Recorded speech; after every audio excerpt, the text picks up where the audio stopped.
और हम और आप कितने विचारों में पड़े हुए हैं। हम लोग विचार करते हैं मुझे ये परेशानी है, मुझे ये परेशानी है, मुझे ये परेशानी है। याद रखना, जिंदगी में ऐसा कोई संसार में मृत्यु लोक में पैदा नहीं हुआ जिसके मस्तक पर टेंशन नहीं हुआ। सबको चिंता है, सबको टेंशन है, सबको कुछ ना कुछ परेशानी है।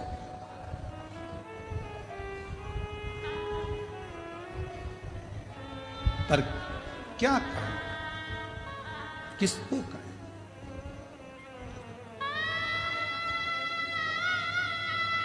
अपनी समस्या का हल अपने को करना है। हमने पहले भी एक बात कही थी, आज फिर कह रहे हैं।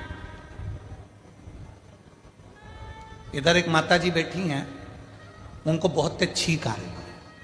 मैं इधर वाले भैया जी से कहूं कि छींक दो, तो उनकी छींक इधर वाला छींक सकता है क्या? बोलो, जम के बोलो जरा।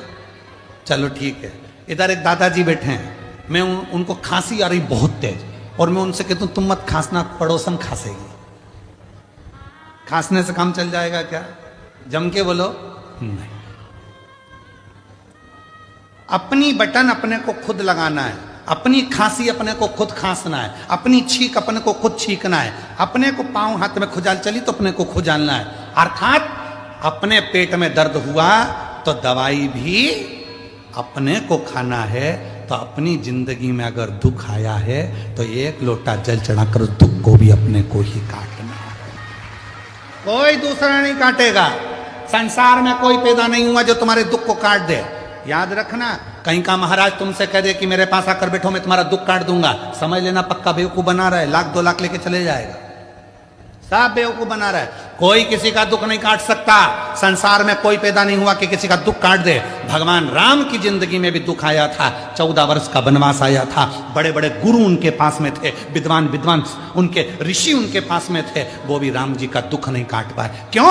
राम जी ने पूछा मेरी जिंदगी में दुख आया, सीता मैया की जीवन में दुख आया था, इतने बड़े बड़े उनके पिता जनक जैसे विद्वान थे, तो दुख का नहीं काट पाए। क्यों? क्योंकि जो हमारे पिछले कर्म का भोग है वो हमको खुद भोगना पड़ेगा, अपना दुख खुद को काटना पड़ेगा, कोई नहीं काटे।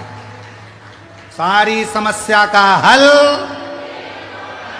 एक लोटा जल, और वो एक लोटा जल तुम्हें चढ़ाना पड़ेगा, तुम्हें। इसलिए शिव महापुराण की कथा बार बार कहती है कि एक लोटा जल लेकर मंदिर जाओ, एक लोटा जल लेकर मंदिर जाओ, एक लोटा जल लेकर मंदिर जाओ। क्यों? क्योंकि तुम खुद चलकर जाओगे, उसके दरवाजे पर तुम्हारा अपना दुख है वो स्वयं काटेगा। बेटे का वो खुद काटेगा, बेटी का वो खुद काटेगा। अब मालूम पड़े तो तुम सोचो कि मेरी बेटी के लिए मैं कुछ कर दूं गुरुजी, मेरे बेटे के लिए मैं कुछ कर दूं गुरुजी।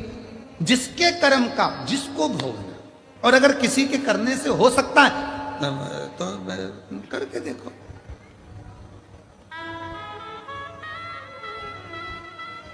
शादी में कौन कौन जाते हैं?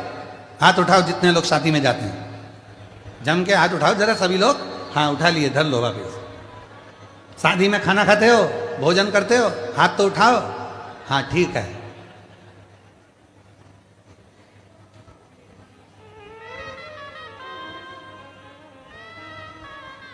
एक ही प्लेट में, एक ही प्लेट में एक ही गुलाब जामुन की कटोरी, एक ही गाजर के हलवे की कटोरी, उसमें दोनों पति पत्नी खा लेते हो? जम के तो बोलो नहीं। गाजर का हलवा दोनों को अलग अलग खाना है। समोसा पति भी खाएगा, पत्नी भी खाएगी। इसकी प्लेट अलग, इसकी प्लेट अलग। ये खाएगा, इसका पेट भराएगा, वो खाएगी, उसका पेट भराएगा। तो मंदिर भी सबको जाना चाहिए। पर कई लोग विचार में रहे, गुरुजी जब दान करने का नंबर आता है, कहीं 150 रुपए चढ़ाना होते हैं, तो माताएं सिर पे पल्लू लेके पति को टच कर लेती है। टच। हमने पूछा इससे क्या होगा? 50-50 50-50। तो हमने कहा ठीक है, अब मिल कहीं की शादी में, और जो शादी में मिली उसके हाथ में प्लेट थी पति के हाथ में, हमने उसकी पत्नी से कहा टच कर ले, वो खाएगा तुझे मिल जाएगा। समोसा वो खाएगा मिलेगा तुझे, गाजर का हलवा वो खाएगा मिलेगा तुझे। अपनी आइसक्रीम अपने को साफ करना है। अपना दुख अपने को मिटाना है, दूसरे की सामर्थ्यता नहीं। ये तुम लोग जो ढोंग प्रपंच में फंस जाते हो, आडंबर में फंस जाते हो, कहीं का आकर कह देता मेरे पास आकर बैठो, मैं तुम्हारी पूरी जिंदगी संवार दूंगा, मैं तुम्हारा दुख मिटा दूंगा। उसका बापड़े का तो खुद नहीं मिट रहा जो तुम्हारा मिटाने चला। और किसी के पास जाओ और वो कह दे तुम्हारा दुख मैं मिटाऊंगा, तो उसको कह के आ जाना एक लोटा जल चढ़ा ले, तेरा खुद मिट जाएगा। सारी समस्या का हल एक लोटा